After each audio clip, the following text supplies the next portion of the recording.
Sahana vavatu Sahanau bhunaktu Saha viryam karavavahai Tejasvinavadhitamastu Ma vidvishavahai Om Shantihi Shantihi Shantihi.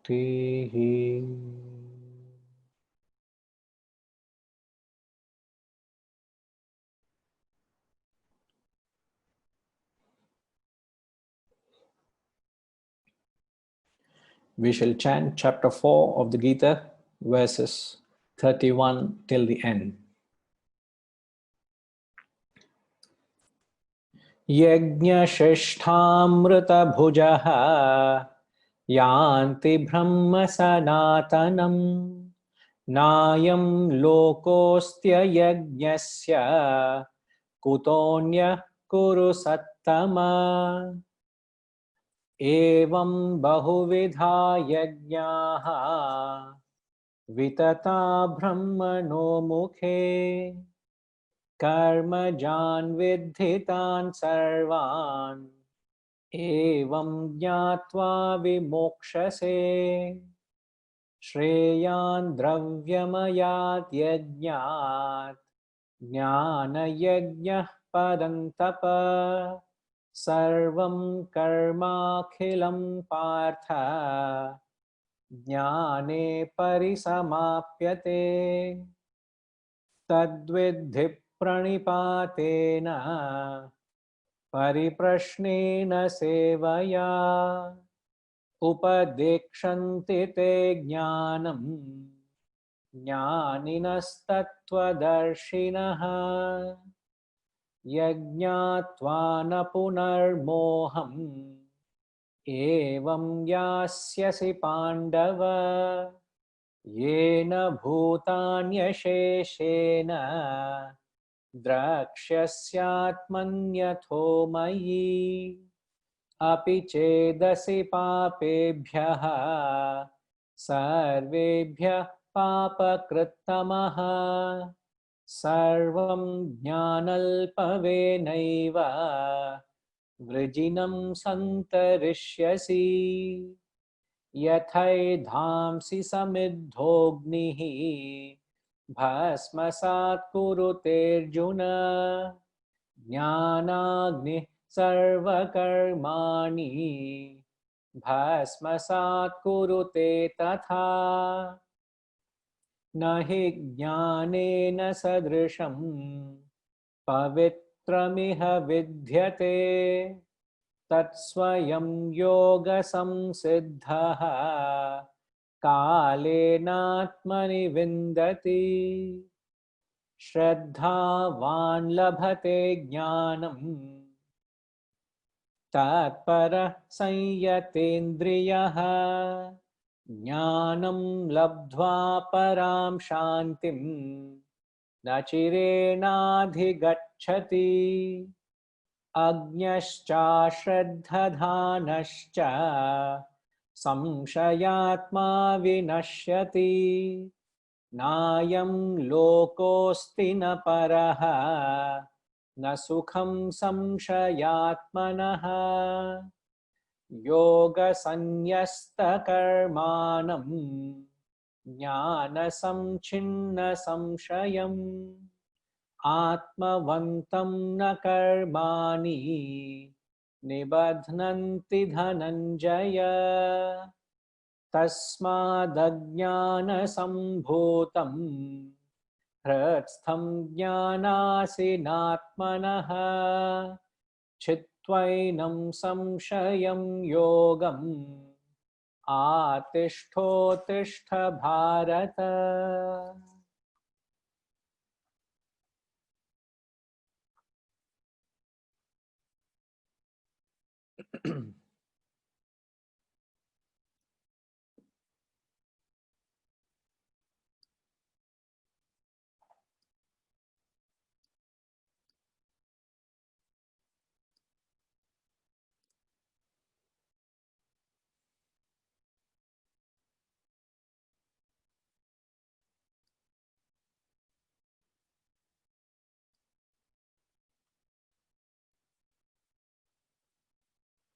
From the sessions we've had from last week, I have had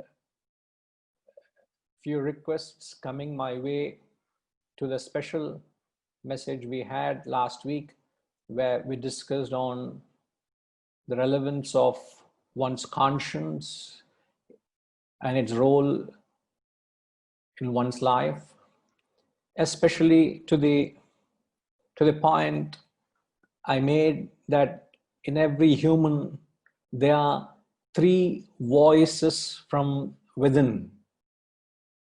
If you remember, last Sunday we made this very important statement. Every human has the three voices from within. One is the voice of your mind, one is the voice of the intellect, another is the voice of the conscience. I hope you recall this concept. Now, there was a lot of clarification that was sought, so I thought it's worth it to expand. It will be a great takeaway. Now, the concept which you have to keep in mind, there was a talk a while ago I did on the topic, the three C's of spirituality. The three C's are, it starts with being conscious. The first C is the conscious. The second C is the conscience. The third C is the consciousness. So the conscious, conscience, consciousness. I repeat for some who have not got these words: conscious, conscience, consciousness. So I will go through these concepts. Hariji, if you're a little patient, you will very clearly understand where the concept of conviction falls in. Now, if you want me to include, then I'll make it as a 4C. I thought I'll make it easier by putting it 3C. Now you can make it 4C if you want. Okay, now you'll get the picture. I'm glad you're thinking in the right direction. This is what we did mention last week. Now, the first thing we got to understand is what are conscious actions. So when we talk of conscious actions, there's something opposed to it. Opposed to it is the actions which you're not conscious of. Or you could, for our understanding, we'll say unconscious. Now, both these are happening at the subconscious level. Now, it's not subconscious. Don't confuse yourself. So you would call it as the conscious or actions which you're not conscious of, unconscious. Now, this is a very conscious usage in a particular context. So it's a very deliberate usage. So don't quote it out of context. You may find it difficult to understand. But actions which are unconscious are those which fall under the category of your own mind. When your actions are prompted by the mind, those actions, I'm calling them as unconscious actions. As I've said, there is one voice from within, which is the voice of the mind. So the voice of the mind is similar to the voice of the unconscious action. And what is the nature of the mind or the voice of the mind? What is the unique characteristics of the voice of the mind? What is that action which are unconscious? Now, the mind or the voice of the mind has a nature impulsive in nature. The mind of yours is of a very impulsive nature. Your mind is very erratic. Your mind is very inconsistent. Your mind is driven on feelings and emotions.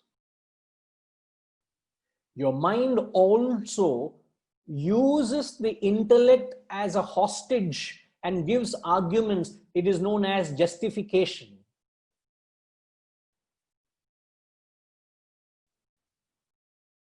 It's okay, I haven't had a sweet for a long time. And that long time is last week I went to the doctor. I've got my blood test done. It's very high. For 3 days I haven't had, which is last week. So this week it's good for me to have. So you have some reason or argument to have sweets. That is called justification. So how long you haven't had sweets? 3 days, all that, which fell into last week. This is a fresh week, no? So it is a fresh beginning. So it's okay for this week. I'll have once, that's all. So you will give reasons and arguments just to support what your mind says. That is justification. So you should be able to identify what does your mind do to you. So the voice of the mind is, it is impulsive in nature, it is erratic, it is inconsistent, it is full of feelings and emotions. It is also has a nature of justifying. This is actions which are unconscious. Now, being with the unconscious, your unconscious mind, your feelings and emotions, your arguments can be of a selfish nature, can be of an unselfish nature. Isn't it?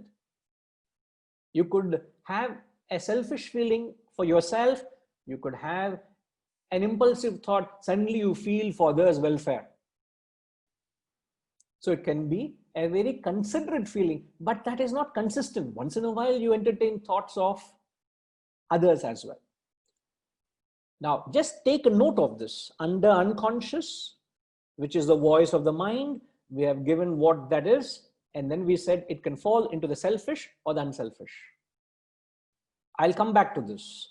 Now come to the voice of the intellect. The voice of the intellect is the conscious realm of your actions. When your actions are conscious, now how do you say conscious actions? Actions which are conscious are driven by the intellect, which are very deliberate. On the mind, it is very erratic. Here it is deliberate. An action which is driven with a lot of analysis. You bring in a lot of pros and cons. You give various reasons why you should vis-a-vis why you shouldn't. You're very considerate. You consider many options, the pros and cons. And also actions of the intellect are very consistent. So if your intellect has been saying constantly the same thing, if there's a voice that keeps saying the same thing, more often than not, it is the intellect. If there's a voice from within which is giving reasons why you should and you shouldn't, it is most likely the intellect. Now, which is different from justification. I just mentioned justification is where the mind is giving arguments. The intellect is giving reasoning, but the mind is controlling it. So it is still the unconscious realm.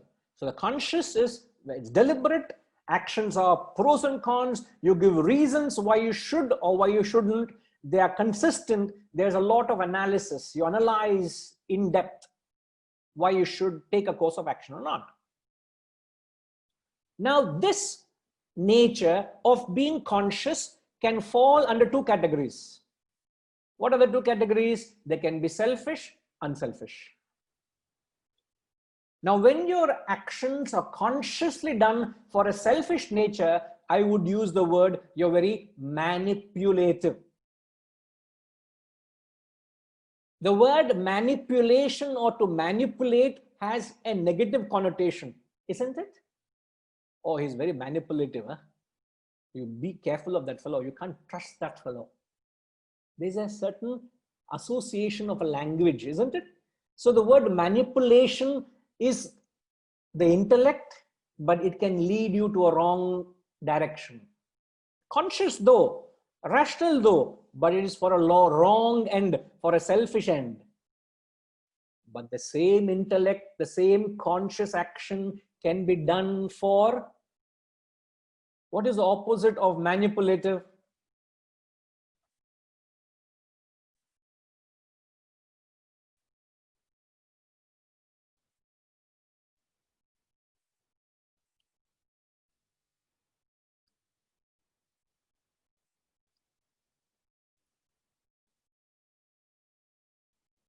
Straightforward, genuine, authentic. Yeah, very nice words. Yes, honest, transparent, straightforward. Yes, yes, this would do. Great. So the opposite of manipulative, logical is, even a manipulative fellow is very logical. If a fellow has to burgle a bank, oh my God, you have to be very, very systematic, very precise. What time this happens, what time that happens, where is the window for me to go and burgle the bank? You got to be very logical, but you're doing it for a wrong end. So the Sanskrit word I would use for an unselfish cause, when it is prompted by an intellect, I would call it as loka sangraha. When you're doing an action, when you do an action consciously to embrace the larger interest and benefit of one and all, you would call it as loka sangraha.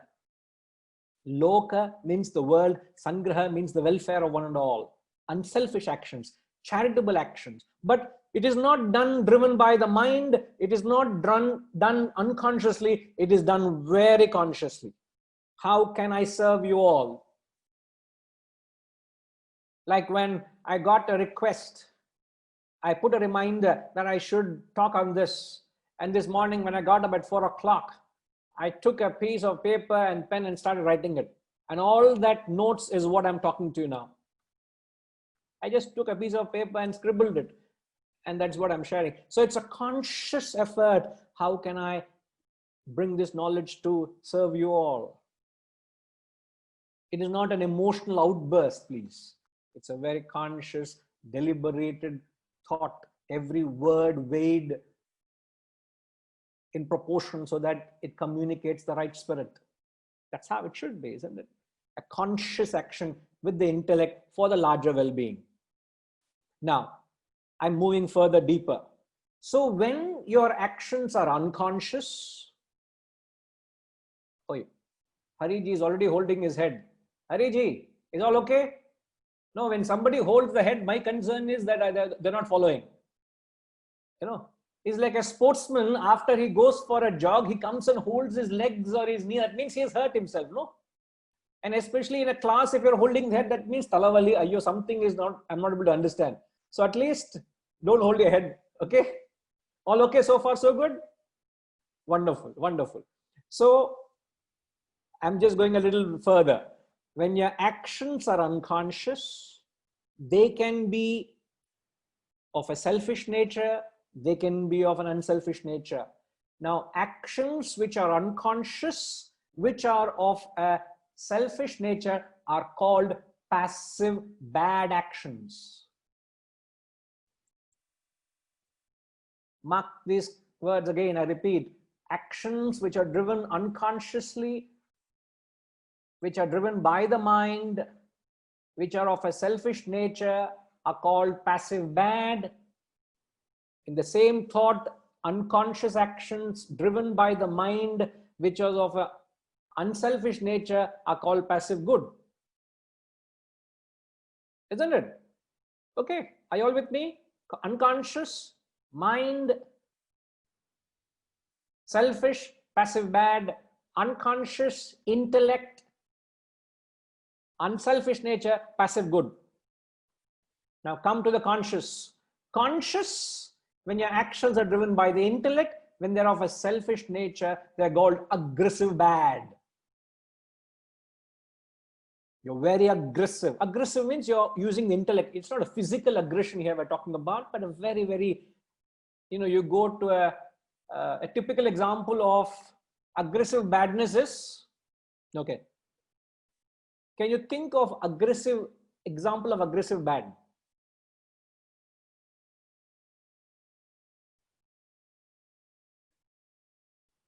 Vijaya has something to say. Yes, Vijaya? Duryodhana. Perfect example is Duryodhana, going by the scriptures, the Mahabharata. Now, can we come down to our era? What is the example you can think of aggressive bad people? Don't tell my neighbor, yo, that fellow is a very, very shrewd fellow, I don't want all that. Huh? I don't want your personal issues to be brought here. But example, that's what, some hatred you'll have towards someone. I don't want to mention name. There'll be people who will be pro-Trump. They will not like Sethuramanji. Again, it's an opinion, isn't it?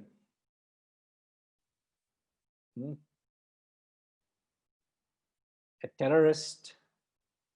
Again, politicians is a very open remark. The Nazis, gangsters. I would be more thoughtful, thought-provoking. Not that you're wrong. You're taking an extreme case. That means only you would limit to these people. Your tax consultant, your child accountant trying to tell you how can you pay less tax to the government. What is that fellow? Manipulating how can you pay less tax? How you can evade taxes if you can. What is that? Is it aggressive good or aggressive bad? You may say, I am being benefited, but at the cost of the government, isn't it? You want to enjoy some benefit. Underworld dons. Idella romba extreme illaya. Too extreme you're going. Underworld dons, gangsters, terrorists. I don't know whom I'm talking to here. Now, let us be more practical. You see how you could, I know people will say, let us put 2 electric meters so that we don't get electricity bill high. I want to consume as much electricity as possible. I will have every room in my house or villa fitted with best of air conditioners, but I don't want to pay electricity bill. Electricity meter tell you so high electricity bill I got. So how I avoid electricity bill? Put 1 meter that, 1 meter this. So I pay less. I enjoy more. What is the thought process? You're rational, you're deliberate, you're going through pros and cons, and yet I must be maximum benefited, but I pay less to the government. Idella enna thought? Aggressive bad. Isn't it? So bring that concept of aggressiveness close to yourself. Don't distance it from yourself saying, oh, I am not aggressive bad. I am an aggressive good. Example of aggressive good, Lord Krishna. I am actually a direct disciple of Lord lineage of Lord Krishna. So I am in fact short of avataram. So don't go about telling that. So aggressive badness is when you're trying to justify and promote and uphold your own self-centeredness is called aggressive bad. Aggressive good is loka sangraha, when you're consciously applying your energy, your thought, your resources with the only intention of uplifting others. There is no other ulterior objective. Every effort of yours is to uplift the society for a larger benefit, to serve humanity. That an effort, and it's not just a passive emotion or a whim of thought. A conscious deliberation, you rack your head to the extent you get headaches, your head goes through splits. But why? The only objective is I want to serve. That's what Krishna is a classic example. When you take Duryodhana as aggressive bad, you will take Yudhishthira as passive good, you will take Krishna as aggressive good. So passive good is Yudhishthira. Another name for Yudhishthira is known as Dharmaraja. All his goodness is of no use. He still had to suffer in the hands of Duryodhana. So the passive will always suffer in the hands of the aggressive. Remember this. Don't complain that being goodness is of no use. It is the aggressive that will always rule. All right. Now, don't get lost in all these. We are talking about conscious actions leading you up to the conscience, and the conscience leading you up to the consciousness. So if conscious, I said conscious, unconscious, they are passive bad, passive good, conscious, aggressive bad, aggressive good. Now I want you all to come in. Now, which of these are supported by the conscience? This is where you will have to be clear, because which are the actions which are supported by the conscience? Now, before I just slip into that, Hariji, you were asking about convictions. Now, any action which is conscious, which is driven on conviction, which is driven by the intellect, based on reason and analysis, has become your conviction. I am convinced that I must get my done.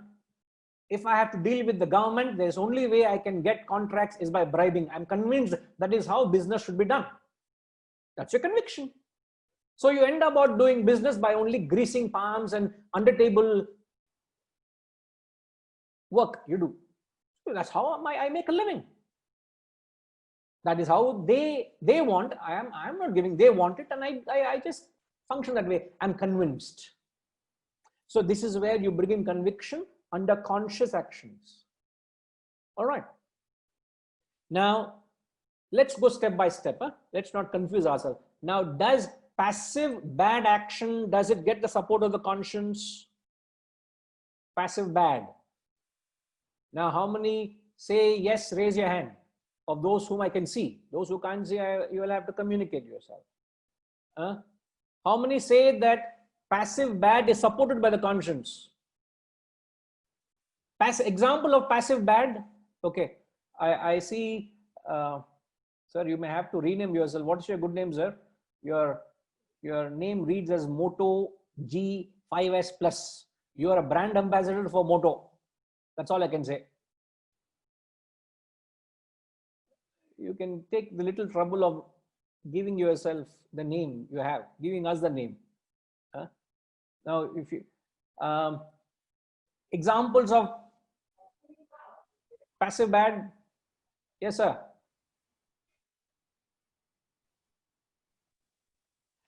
Moto, you want to speak? Yes, sir. Please speak, sir.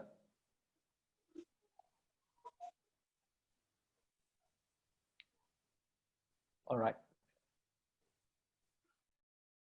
So the examples of passive bad, I can remember having had a few experiences in my life. I've lived outside India for a few years, and I was in Malaysia. And the only time I happened to go to one of the very famous tourist spots, and whenever visited us, we used to take a drive just to have a look at the place. And in Malaysia, even though being a Muslim country, it was very well known, popular. Of those of you who have gone there, there's a place called Genting Highlands. It's one of the beautiful, breathtaking places, which is famous for its casinos. And before that, I've never ever been to a casino. So just for a general knowledge, just take your guests, come there, and they're visiting you. So invariably your family or any friend, if at all. So just take a drive there, beautiful drive, go up there, have a look at the casino, come back. And what I have noticed is, in the country, in fact, obviously Muslims are not allowed to gamble because it's illegal. And the entire casino industry thrives by the Chinese community there. They have the money, and they are very licentious to this gambling. And I have seen kids spending literally half a day or a day or so outside the casino with their maids waiting because kids are not allowed, and the parents are inside gambling. Over the years, having lived there for close to 14 years, having gone there a few times, I had seen every time you go that side there, whenever you do go, far and few, I would see kids waiting outside, waiting for the parents to come back. So what has got into their minds that it is all right to gamble? So as they grow up, what they would do, they would only emulate their parents. So passive bad is an action where you have not thought about the action as good or bad. It is something which has been handed down through tradition. You just do something because my parents have done it, others have done it, so therefore I do it. Now, does a passive bad action supported by the conscience? No. Passive bad actions are not supported by the conscience. Coming to passive good, do passive good actions supported by the conscience? Example, Yudhishthira, all the goodness he had, you think passive good action supports, the conscience supports them?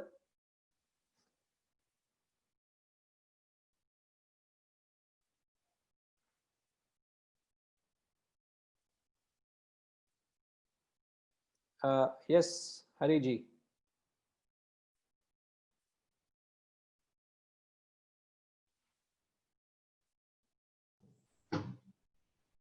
Yes, sir, you can speak now.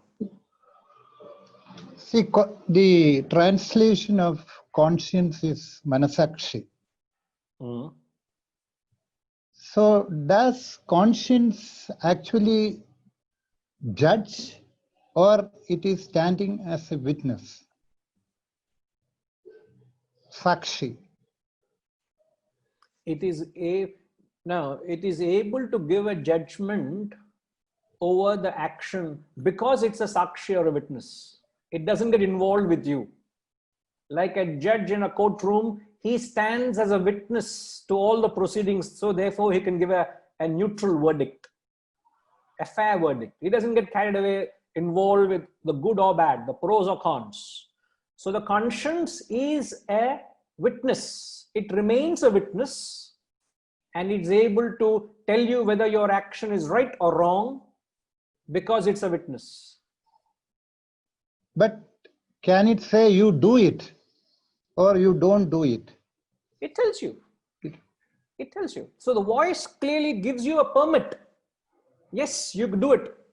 Something keeps telling you, conscience pricks you. What is conscience pricking? Conscience pricking means there's a certain sense of discomfort. Yeah. It hurts you when you do it. I remember one day when I was in Malaysia, I was returning from a class, and I happened to go to the ATM of a banking section. Obviously, the banks are closed by then because I used to have late classes, and I was driving back. I had to go to an ATM, and as I go to the a separate section where the machines are there, there's no banking section, only the machinery. So there are ATMs and cash deposit machines, whatever. I went there, and as I was standing, I had to stand outside because somebody was doing a transaction, and once he left, I went in. So I went into the transaction. I wanted to do some transaction. As I was doing, I saw something on top of the machine. Rajima, what was it? It was an iPad. Why I'm taking her name is there was a mention or discussion about iPad this morning with her. So there was an iPad. So I quickly rushed out of the ATM to check whether the chap, it was a Chinese chap, young guy, who was there or not. And by then it was deserted, nobody was there. So what I did, I finished my transaction. I took the iPad with me, got into my car, and there were some documents in it. So I started flipping the documents to see if there is any way I can reach this chap. I was calling him. I didn't get any number, in fact. And then I got some bills of his electricity bill, and other bills were there. So I got hold of the bill, and I keyed into the Google. It was 20 minutes drive from where I was in another direction away from my home. And it was already 10:30 at night, because those days my classes used to be from 8 p.m. to 9:30 p.m. You know, people from work used to come, and then after the class wind up, you know, they'll chat and you come back, it's almost 10ish. So at that hour, I'm taking a drive opposite direction, and I was in my uniform, and I go at the door, strange area, I don't know, and this Chinese family, they were worried, who is this strange looking fellow in this dhoti and kurta with his namam and mala? Who is this fellow knocking at the door at this hour? Then I had to, an elderly couple were there. Obviously the boy who left the iPad there, he didn't turn up home. Then I had to knock at the door. I had to say, I'm sorry bothering, but I found this iPad. Is this, I couldn't even pronounce the Chinese name. Ching Chang Chi Ku Hai, something was there. So I said, is this your son? Or is this someone who stays here? Yes, he stays here. Please, don't worry, I have nothing to do to you all. Please, I think this belongs to him. Pass it to him. This is my number. Please tell him to call me, and gave the documents and drove back another 40 minutes by home that night. Something told me I should do what I was obliged to do. I'm sure you would do the same, isn't it? If I had picked it up and thought of myself, oh, I've got a relatively new iPad and I didn't have one by then, so let me make use of it for myself. Would my conscience support it? None of our conscience will support. So something in you tells you, pricks you, gives you a discomfort feeling. Hey, imagine if I had kept that iPad with me, every time I'm using the iPad, some thought comes and tells me, hey, it doesn't belong to you. You know that? You have stolen it. So the voice of the conscience keeps insulting me every time I open that iPad or thought of iPad comes. But the fact that I felt what was right, I did. I'm so openly able to share with you all. I did something, it's more than 10 years ago this happened. I remember doing it sometime. My conscience supports it. So conscience clearly tells you, go ahead and do it. In fact, I can't recall which chapter of this in the Gita. I'll come to you all. I'll perhaps give you the reference later. It says how the conscience plays a different role in different human beings. He says, Upadrashtanumanta cha bharta bhokta maheshwaraha. Paramatmetyu chapyukta dehesmin purusha paraha. So he says how conscience plays different roles in different human beings. First, he says conscience is upadrashta, just a mere witness. Then he says it becomes a permitter, anumanta. Then it gives bharta, it's a fulfiller, bhokta, enjoyer. It becomes a parameshwara, the Ishvara. The same conscience. The conscience starts with being a witness, then becomes a permitter, then becomes a fulfiller, then becomes an enjoyer, and then becomes the Lord, he says. And why it plays seemingly different roles in different individuals?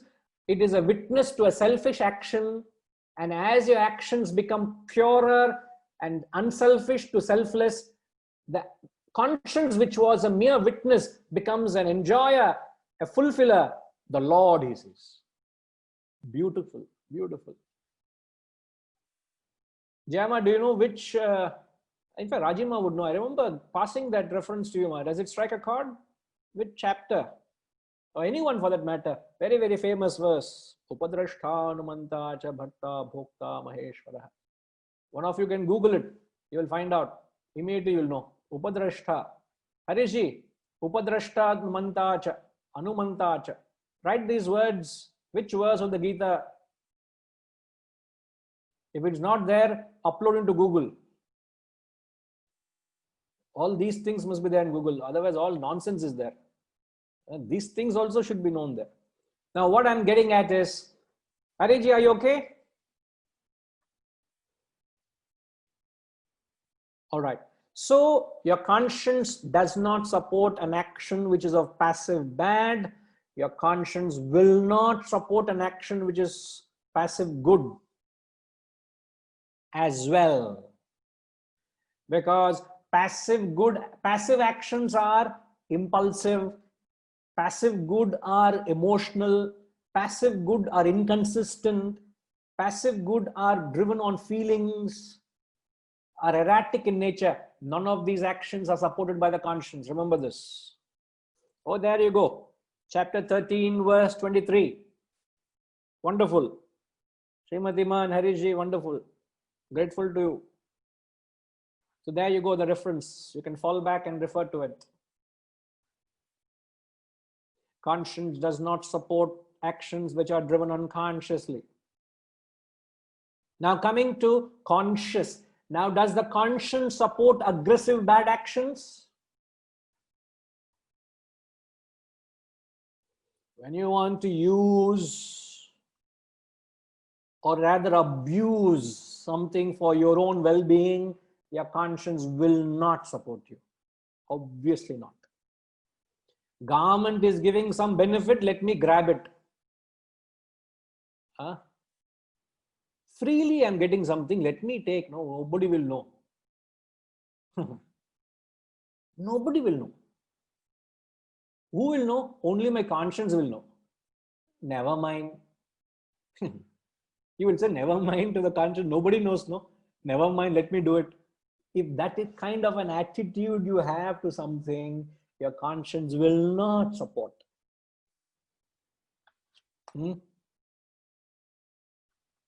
Now, does your conscience support aggressive good actions? Siddharamanji?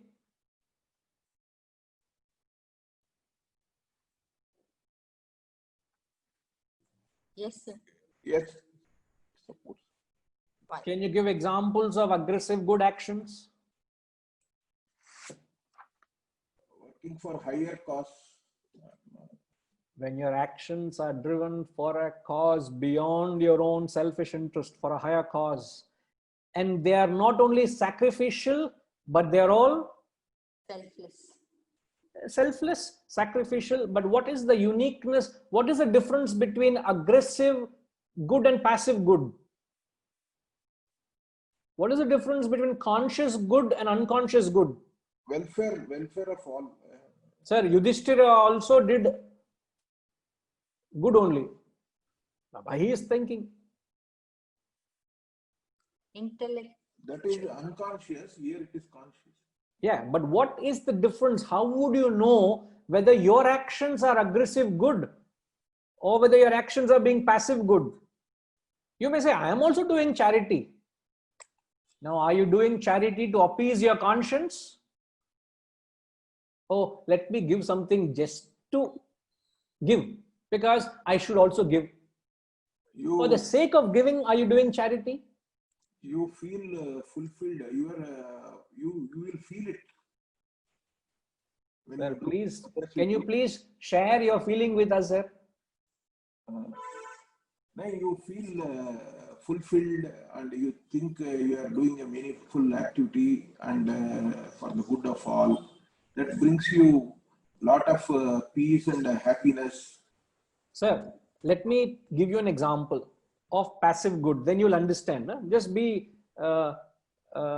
unmuted, please. Don't mute him. Now, I know of a family which has been doing charitable work every month. They have been doing charity. There's a long queue. I've known this family for 30 years, 30, 40 years, or 30 years over. I know a family in Chennai. They have been doing dravya. Every month they give material gift, which is rice, grains they give, distribute. And that tradition was started by the grandfather of the family. So the grandfather used to do it. From the grandfather, it came to the father, and the father has stopped. The son is doing it. Intellectual. I'm giving this as an example of passive good.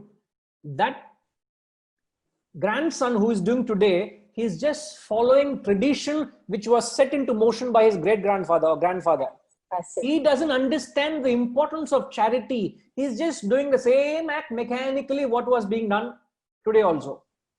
He's not applying himself. How best can I uplift them from where they are? He's not deliberating. Can I do something differently? Is there anything more I can do? No. Mechanically, he has given instructions. Those instructions are carried out. A passive good action. You're also doing service, but how do you differentiate between a passive good action vis-a-vis an aggressive good action? You use mind and intellect for aggressive good action. In addition to dravyam. Sir, Intellect. it is not additional to dravyam. Sir, Okay. even for me, I'm giving this knowledge of Brahman to you, Atma Vidya, Vedantic wisdom I'm giving. It can be done passively, it can be done aggressively. You must know the difference. I am trying to bring all this because there is a voice of the mind, there is a voice of the intellect, and then there's a voice of conscience. You should know what voice it is. You should be able to differentiate. If you don't know the difference, you will not know. You should not follow the voice of the mind, which is unconscious. You should only follow the voice of the intellect, which is conscious. And that too, the aggressive good, not aggressive bad. Considering we're all of the aggressive good nature, or we are the good nature, let's say, not even aggressive good, we're all good nature. How do you know whether my goodness is passive or aggressive? You should know.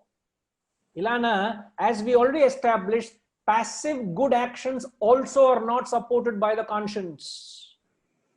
Your conscience will not support it. And if your conscience doesn't support, you are not doing the right thing. Remember, I am committing a sin if I am doing an action which is not supported by the conscience. Your conscience will not support. Let me bring in anyone, Harish ji. Any input as to how do you differentiate between passive good and aggressive good?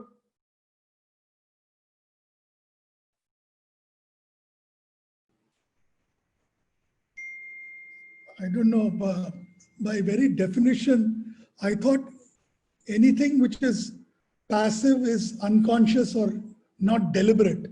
Yes. And therefore, any passive action, whether good or bad, is without the intellect and without the consciousness or the conscience. And therefore, that's the way I look at it from pure English, that therefore any non-passive action, whether good or bad, any aggressive action, whether good or bad, has to be either supported or not supported by the conscience. Correct. Correct. Rightly summed up. But now the attempt is, how do I differentiate the voice of passive good and aggressive good? How do I differentiate? They are chalk and cheese actually. You should know whether it is the voice of the mind or the voice of the intellect. So anything which is passive will not have the intellect. But yes, but how do I differentiate? Lower level, it will be of the mind only. Harishji, my question is, how do I know whether it is because when I gave the initial definition of unconscious, did I now say justification also it is the mind? How do you know difference between justification and reasoning? Many people who think, who are reasoning, are actually justifying.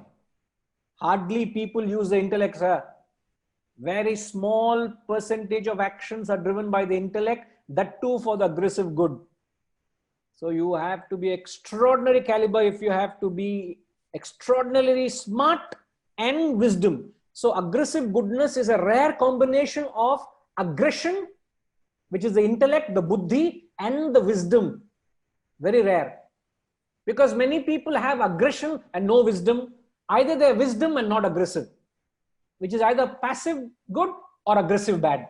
To find aggressive good to be of a caliber of Lord Krishna is very rare. Very, very rare. So we are all striving to that level. But all my questioning is, Harish, you are very right in your thinking. What you all have to bear in mind is take a closer scrutiny of the voices from within. You have to, don't let the voices from within swell you and drive you into action. You must be able to pause and examine. Yes, Tinkima.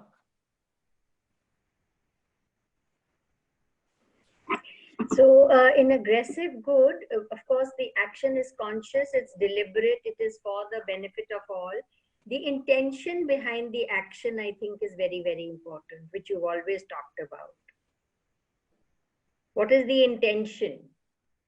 Okay. Now, since you rightly brought it up, what is the intention of a passive good man? He's just doing it without much thought. Here there is a thought involved. It is that you take a proactive decision. You say, this is what I want to do. I would want that, these people need to be, in whichever way I can be of help to them, I would like to do that. I put myself out of my way. It's not something which is so easy. I just sign a check and say, "Chalo, mera ho gaya, danam ho gaya, mera kaam khatam." But some effort of the tapas of the body, of the intellect, something which with the intention of doing good, which would be for the benefit of others. I think you have struck it. You have mentioned it very lucidly. Very, very clear. The intention stands out where passive is just influenced by environment. Here it's consciously driven from within. And one other important difference is the consistency. Anything which is driven by the intellect has longevity to it. Vis-a-vis, the mind is erratic, is unpredictable. There is no rhythm or a pattern to the mind. A mind is said to be like a feather in a summer breeze. Don't know where the feather is driven because of the breeze. The passing breeze can take it anywhere and everywhere. But a person with a vision, with a purpose, with a conviction of wanting to do, he devotes his life. In fact, that very mission devours his life. He devotes it. His life is devoured by it. He is consumed by the fire he is lit. His life is symbolic of the service. So he is identified by the sacrifices done. So he becomes a symbol of that service. For that, you must be a... See, the moment I talk about S.P. Balasubramaniam, instantly think, oh, he's a great singer, isn't it? How are you able to associate music with Balasubramaniam? The fact that he has been singing for 30, 40 years. He may be doing many other things for 30, 40 years, but the fact that that stands out as his prominent personality, you will identify him as a musician. That defines him, isn't it? The moment you think of Roger Federer, you say, oh, he's a great tennis player. He may be very good at many other things, but he's known, renowned for the famous wins he had, how beautifully he played the game of tennis over a period of decade or two, etc. So it is not what you do that defines you, but how consistently you do what you do. Remember, what makes you is not what you do. What makes you is your consistency. And what is the Sanskrit word for consistency? Gayatri Ma? I hope I didn't catch you off guard. What is the Sanskrit word for that consistency? Interestingly, we all have recently learned it in the class.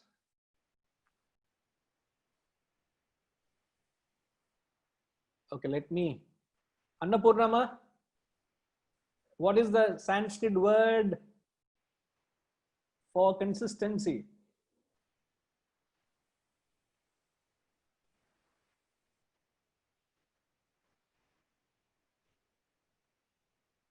No, we are not able to. Now you can. Shraddha.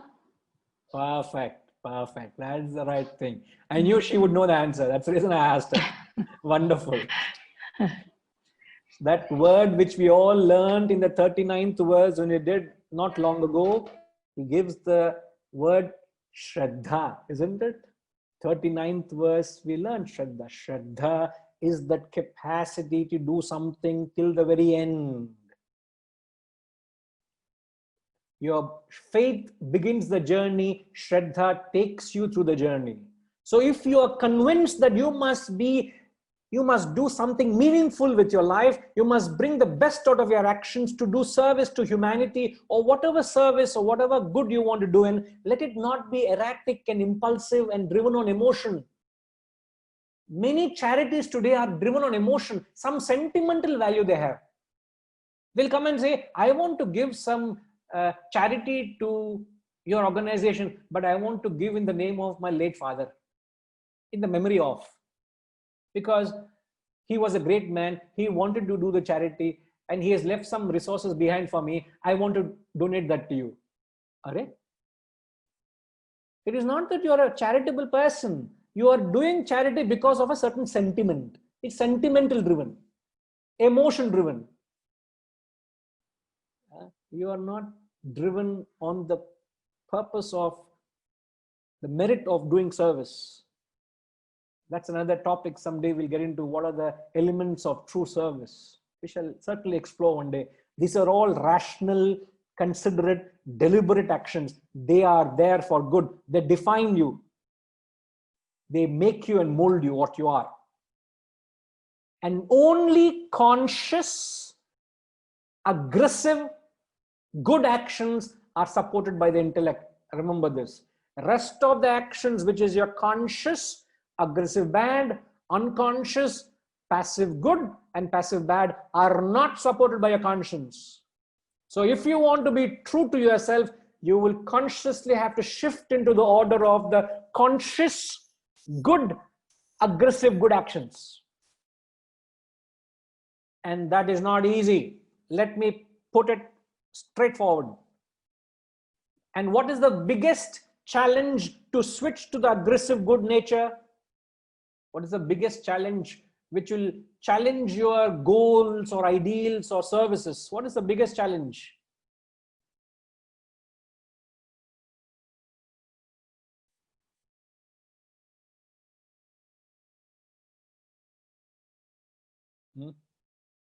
Rajima, what is the biggest challenge to your own goals? Would it be the mind, Guruji? Yes, it is the mind. But then what is in the mind? Nariya irka mind la. So many things in the mind. It always takes you away. What is that element in the mind which is a challenge to the goal or the vision or the mission you have? Mind is the right thing, but which element in the mind? Okay. Positivity. No, Alkaji. Outward? Sorry? It tends to take you outward towards the easier options. In fact, you're right. But there's that one word I have not purposely used till now. It's 1 hour now. I have not used that word in the entire class. So you've got to think out of the box now. That's the clue I can give you all. The one word I did not use till now. Yes, Ma? Mumukshatva, the desire for liberation. Ma, you say, what is the question? What's the question?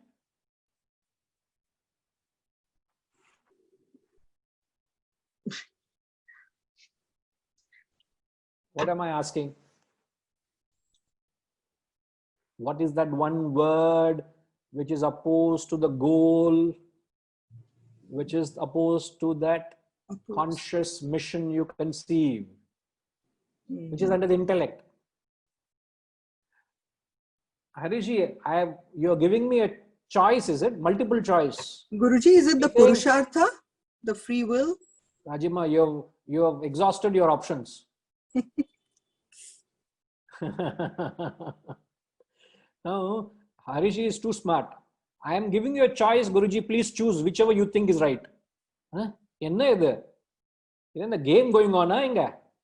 Senses or desire or attachment? Okay, I give you a choice. Please choose one. Because I said I have not used the word. You did not use all these 3 words, Guruji, you will say.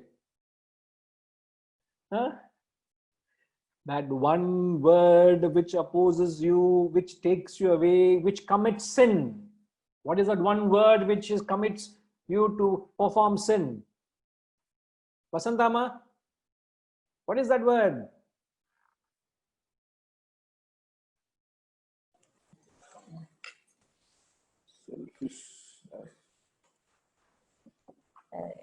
It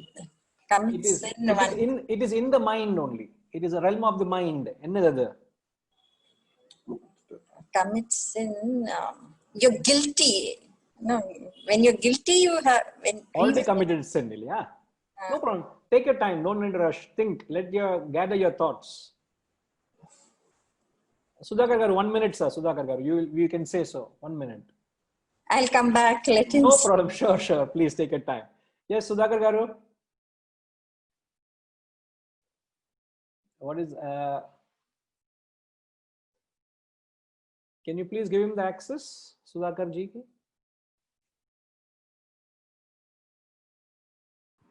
Desire. Oh my God, that's it, sir. You have hit the bullseye. You have hit the bullseye. That's it. I think even Jayashree Ma has said that rightly so. Wonderful, Ma. It is your own desire. So that element, it is your own desire. It is your own selfishness. Remember, the language of the Vedas is whenever they use the word desire, it is always selfish. Always. The language of the Vedas are desire is selfish. Goal is unselfish or selfless. So whenever they talk of a goal or an ideal or a purpose, it's always unselfish. Desire always has a selfish connotation. Remember this. So it is your own desires, and desires are erratic, isn't it? You don't know what your mind entertains. You don't know where your mind goes. Do you know what your mind wants? You don't know. You don't even know what your mind wants. I'm almost tempted to slip into that as a beautiful story, but I will not be able to complete this concept. I'll come back to it someday. Now, come back to the concept. Conscious actions are supported by your conscience. So when we say conscious actions, it's only the aggressive good actions. Aggressive good actions, conscious, we are talking about actions which has a certain level of awareness. Conscious, another word for conscious is you're aware. So there's an awareness, there is knowledge, there is awareness, there is knowledge, there is know-how of the consequences of your actions. So your knowledge, you have knowledge, you're conscious, you're aware of actions before, while, after. You are right through, you're conscious. You're aware of what your actions bring about. There's a great level of awareness. Thereafter, you perform actions which are duty bound. Whatever your duties are, you go about doing it. Whether you are a taxpayer, are you an honest taxpayer? You're not using your chartered accountant to manipulate your figures. And it's, you would not say it is acceptable. It may be a norm. It may be acceptable. I would not do it. I rather pay that 5% more and uphold my conscience than holding up to the norm and saving that 5% for myself. Are you with it? It's not whether anybody knows or not, but your conscience knows what you're doing with it. You know it. Innately you know it, whether you're doing the right thing or not. Whether you're following the traffic rules. At times, you are holding on to a piece of wrapper or a piece of paper, and I've walked almost half a day with it in my pocket. I didn't know where to throw it.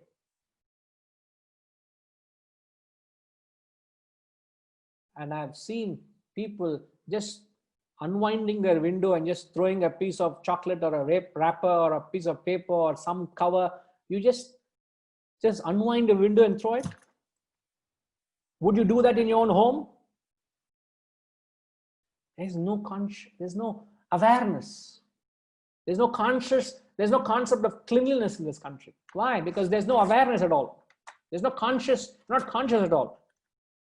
So remember, one who confronts his conscience commits a sin.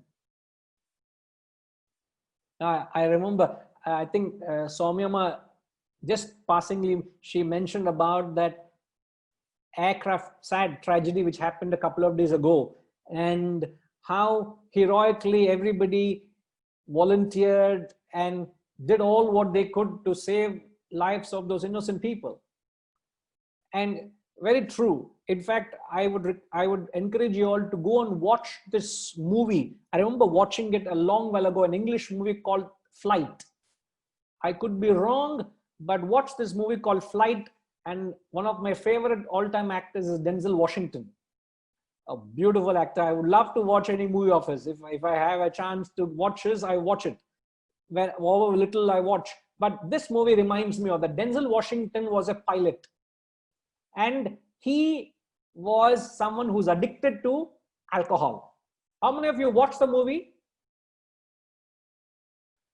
Only Sudhakarji and Harishji. Okay. Harishji is, I expect.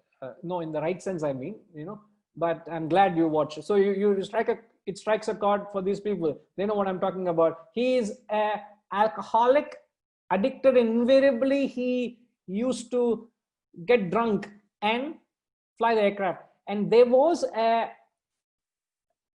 tragic accident. The flight, he was flying as the main pilot, the flight crashes.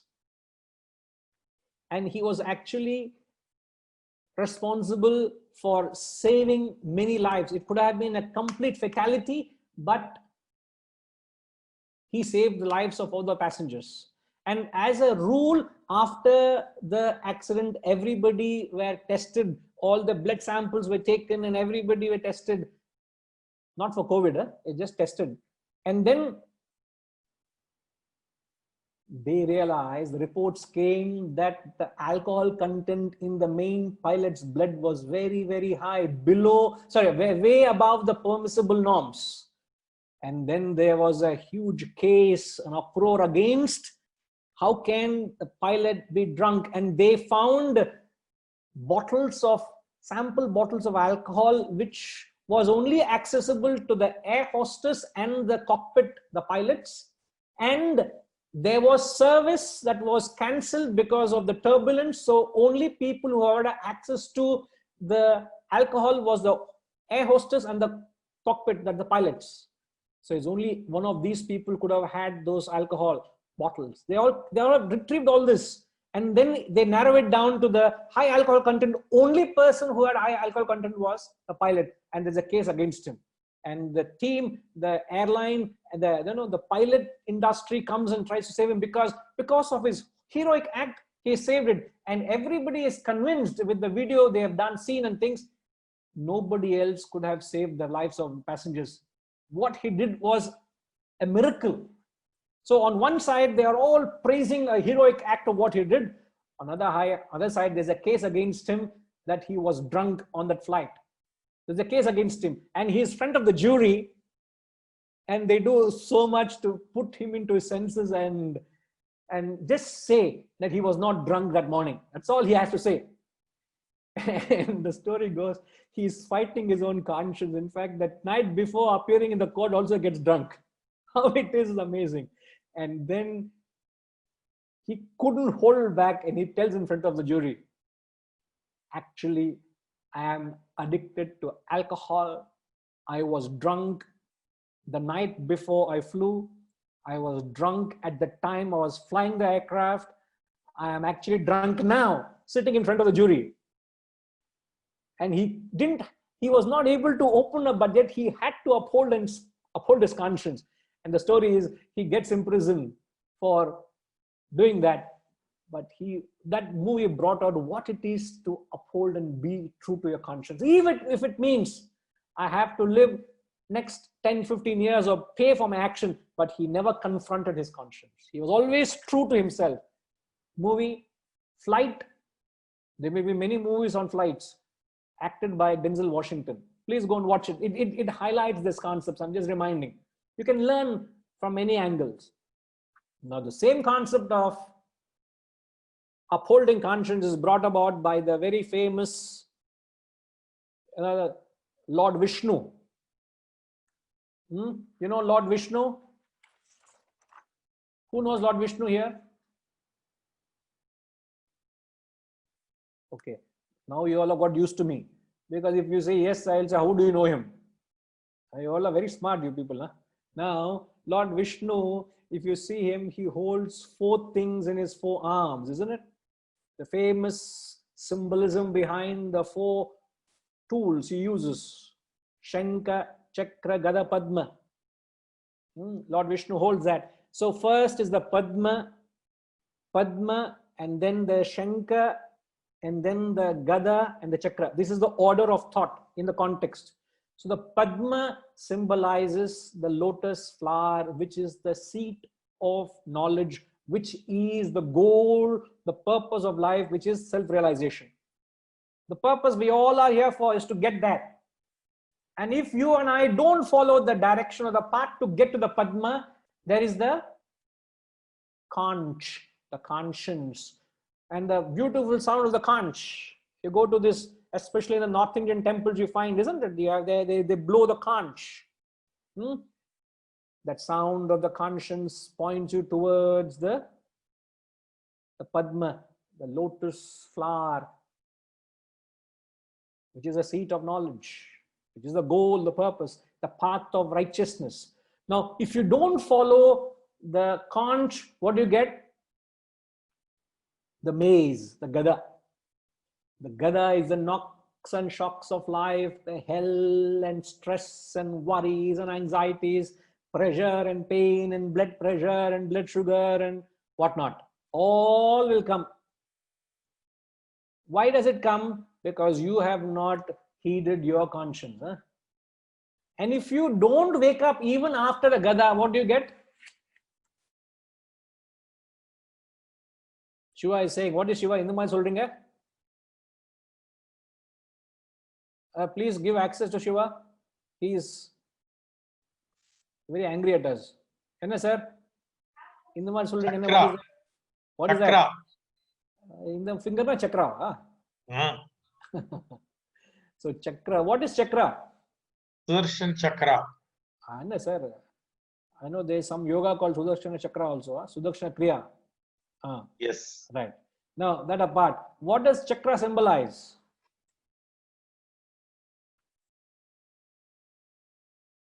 If you finish off all your negativities, all the Rakshasas, the weapon to destroy the evil.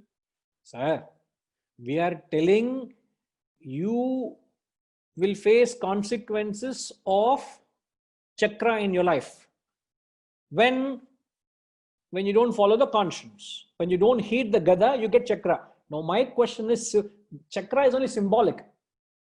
It's not that chakras are flying here and there, cutting, it's not annihilating people. It's not destroying people. So what is it symbolic or what is chakra? Okay, cutting off head. Intellect. Who's cutting off head? Whose head is being cut off here? Srimati Ma?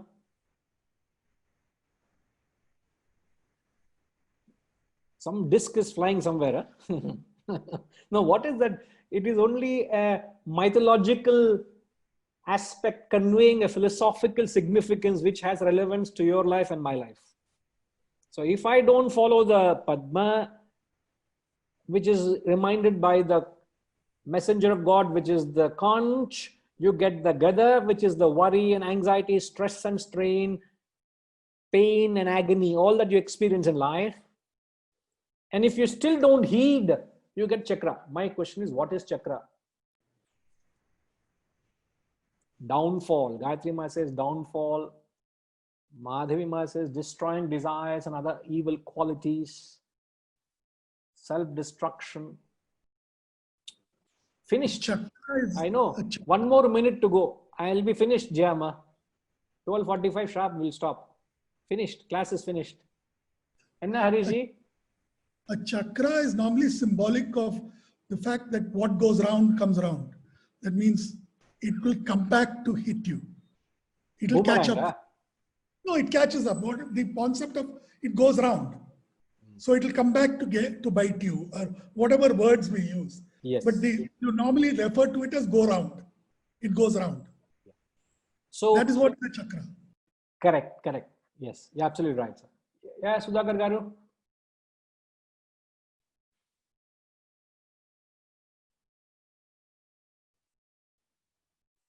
One minute, Setramanji. I think.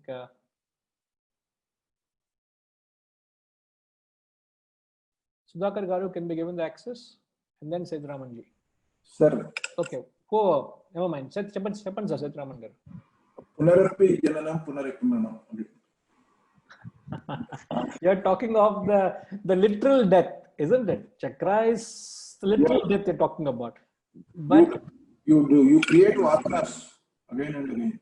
You create vasanas, all right. You will be it is for the punishment. Chakra is for the punishment. If you don't feed for all these things, the ultimate thing will be you will be punished by your own actions. Correct. This is what I wanted to learn. This is what I want to hear. And a very important learning.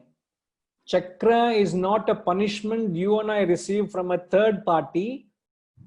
Chakra is you are destroyed, you are punished by your own actions. Remember, you're not punished for the action, you're punished by your own action. When you say for your action, you're bringing in a third party. But here we're talking about I'm punished by my own actions punishes me. So come back quickly. We said conscious actions are supported by your conscience. And only when you follow that path which is supported by the conscience, it leads you up to the consciousness. And well and truly you will get to the consciousness, which is the reality, which is, the Gita says, Mama Dharma. It is your Dharma. It is your truth. It is what you are. And you will have to live that where? In your homes, in your offices, wherever you are, you must live that life of Satyam, where every emotion, every action, every thought, every deed you do must be upholded by the conscience and be true to yourself. Then you live a life of Satyam.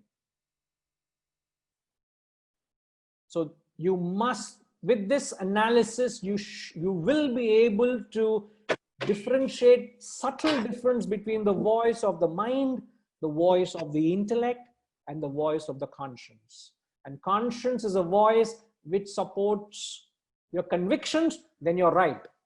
But your voice of the conscience will never support your unconscious actions, which is the mind, or your conscious actions, which are driven by the intellect for a selfish purpose. So your only aggressive good actions are well and truly the roadmap, the path to your own evolution. This is how you go about living life. In whatever you do, it's not what you do, but in whatever you're doing, you ask yourself, are you living up to your own conscience? Then you live a life of Satya. All right. Purnamada Purnamidam Purnat Purnamudachyate Purnasya Purnamadaya Purnamevavashishyate. Om Shanti Shanti Shanti. Hari Om. Shri Gurubhyo Namaha. Hari Om.